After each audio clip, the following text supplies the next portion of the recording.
अस्सलामुअलैकुम, नमस्कार। मैं हूं रहबर सिबारी और आप देख रहे हैं ADTV 72 नेटवर्क। महंगाई में जिस तेज़ी के साथ वृद्धि हो रही है, उसी तेज़ी के साथ राजनीति के स्तर में भी गिरावट आ रही है। बातें होती हैं लगातार कि महंगाई लगातार बढ़ रही है, डीज़ल पेट्रोल के दाम बढ़ रहे हैं, तो जाहिर सी बात है इससे महंगाई में तो वृद्धि होगी ही। लेकिन जिस तेज़ी के साथ इसमें वृद्धि होती है, उसी तरह से राजनीति के स्तर में भी तेज़ी के साथ गिरावट पिछले कई वर्षों से लगातार आती चली जा रही है। आप देखते होंगे कि जब चुनावी रैलियां होती हैं, उन चुनावी रैलियों में मंच पर जब हमारे नेतागण पहुंचते हैं, जो अब खुद को एक पब्लिक का आदर्श बताते हैं, वो नेता सारी मर्यादाओं की दीवारों को चकनाचूर कर देते हैं और ऐसे ऐसे शब्द, ऐसे ऐसे बातें कही जाती हैं जिसके आज इंसान खुद ही शर्मिंदा हो जाए।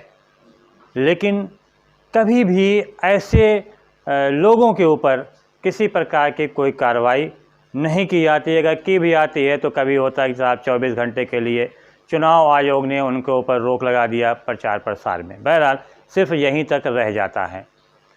हमारे कहने का मकसद सिर्फ इतना है कि चुनाव जब लड़ा जाता है, आज से पहले भी लड़ा जाता था, चुनाव जो लड़ा जाता है उसमें इतनी ज़्यादा मर्यादाओं को नहीं तोड़ना चाहिए कि एक दूसरे का सामना करने से भी करते वक्त शर्म महसूस हो, नज़रें झुक जाएं।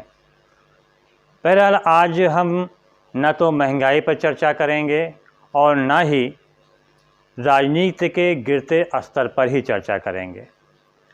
कई दिनों की भीषण गर्मी के बाद उत्तर प्रदेश के अलग अलग जनपदों में झमाझम बारिश हो रही है।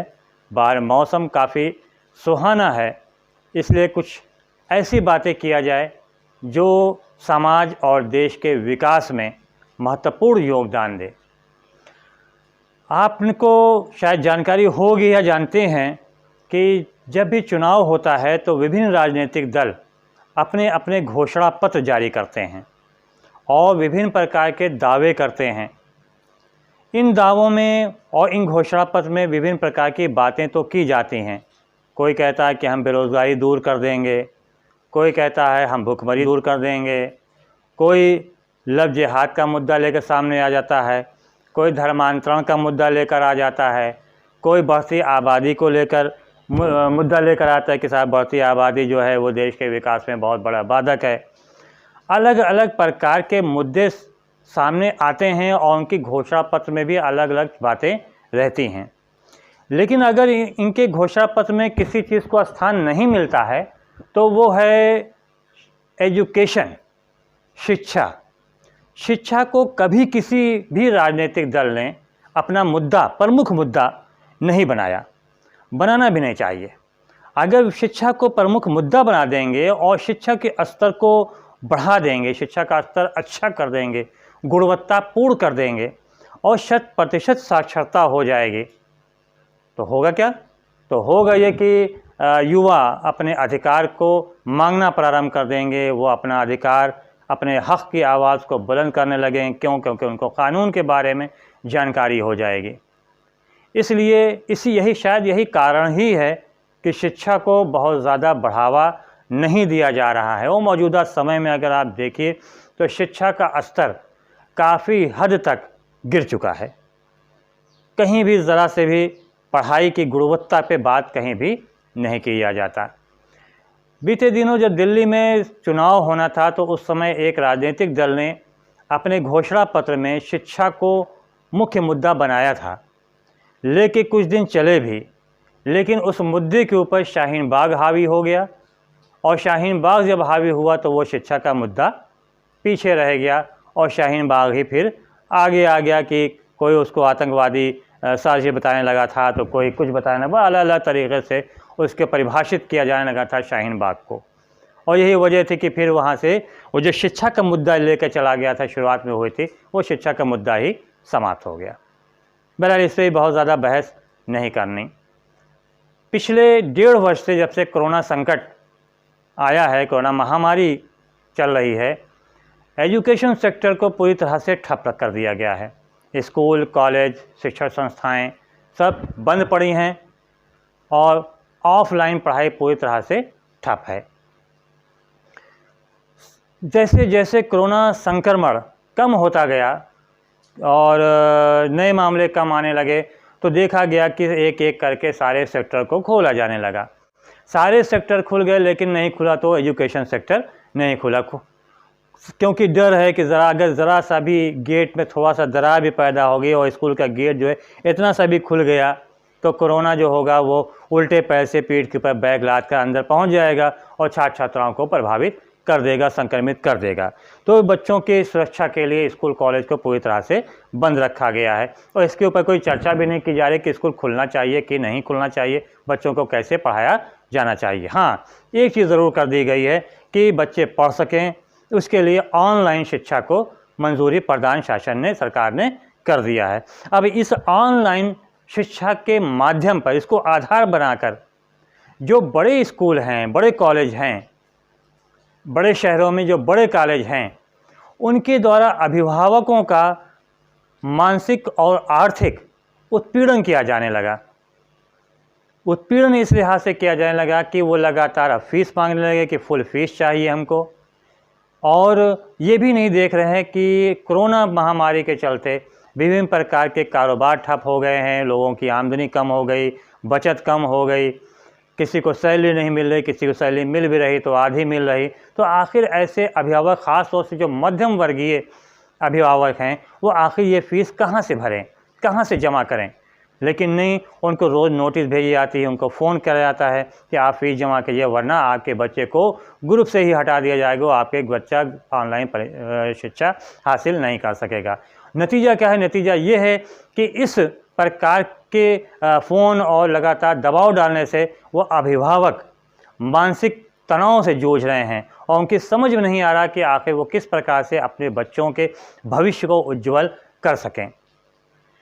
दूसरी तरफ जब ऑनलाइन शिक्षा दी जा रही है, स्कूल कॉलेज बंद हैं, बच्चे स्कूल जा नहीं रहे हैं, आपका पंखा चल नहीं रहा, आपकी बिजली कोई खर्च हो नहीं रही है, आपके बेंच और कुर्सियाँ क्षतिग्रस्त हो नहीं रही हैं, तो आखिर मेंटेनेंस की फ़ीस क्यों मांगी जा रही है? लेकिन जो बड़े शहरों में जो बड़े कॉलेज हैं वो अभिभावकों से स्कूल मेंटेनेंस फ़ीस की भी वसूली कर रहे हैं और बार बार उनसे मांगा जा रहा है। इसकी शिकायत भी अभिभावक कर रहे हैं, लेकिन ज़िम्मेदारों के द्वारा किसी प्रकार की कोई सुध नहीं ली जा रही, किसी प्रकार की इस प्रकार के स्कूलों के ऊपर कार्रवाई भी नहीं की जा रही है। नतीजा क्या है? ऐसे स्कूल कॉलेजों की मनमानी लगातार जारी है। दूसरा, ऑनलाइन जो पढ़ाई हो रही है इसके बारे में भी ज़रा जानिए, सोचिए किस प्रकार से ऑनलाइन शिक्षा ये बच्चे हासिल कर रहे हैं। बीते दिनों एक निजी संस्था का सर्वे सामने आया। उस सर्वे के अनुसार आप जानेंगे तो चौंक जाएंगे। देश की लगभग 40% आबादी ऐसी है जिसके पास एंड्रॉयड मोबाइल नहीं है। अब जब उनके पास एंड्रॉयड मोबाइल नहीं है तो उनके बच्चे तो ऑनलाइन शिक्षा हासिल कर नहीं सकेंगे, तो उससे तो हो गए वो वंचित। तो 40% तो निकल गए। 30% ऐसे हैं जिनके पास मोबाइल तो है, लेकिन वो मोबाइल या तो उनके अभिभावक के पास है या युवाओं के हाथ में है। अभिभावक के हाथ में अगर एक एंड्रॉयड मोबाइल है तो वो उसको लेके अपने कारोबार या जहाँ भी वो गए, सर्विस पे गए, उसको लेके चले गए।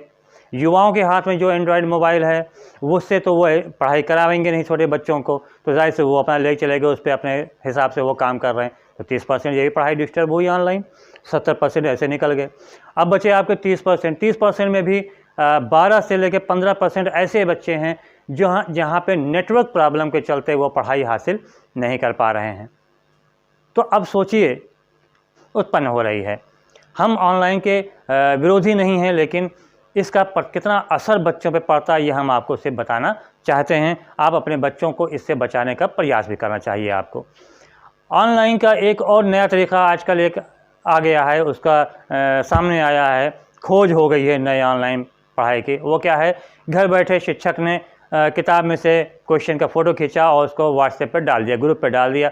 अब बच्चा बेचारा कहाँ ढूंढे, उस पर किताब भी नहीं है।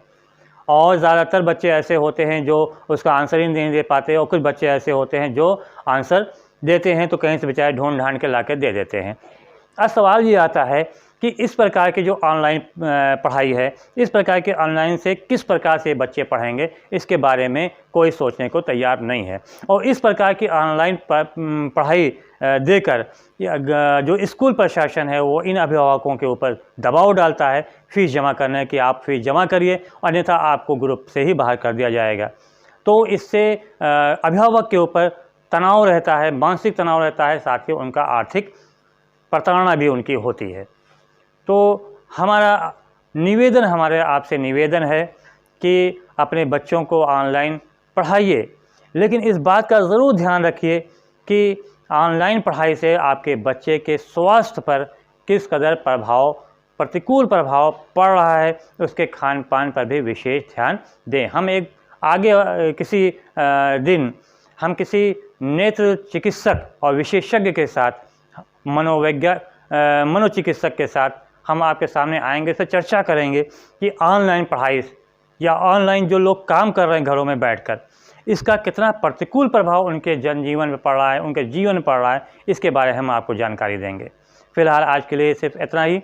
अगर आपको हमारा वीडियो पसंद आया हो तो ज़्यादा से ज़्यादा सब्सक्राइब कीजिएगा। जिन लोगों ने सब्सक्राइब नहीं किया है वो सब्सक्राइब ज़रूर कीजिएगा, लाइक कीजिए, शेयर कीजिएगा, कमेंट कीजिएगा। तब तक जय हिंद, जय भारत।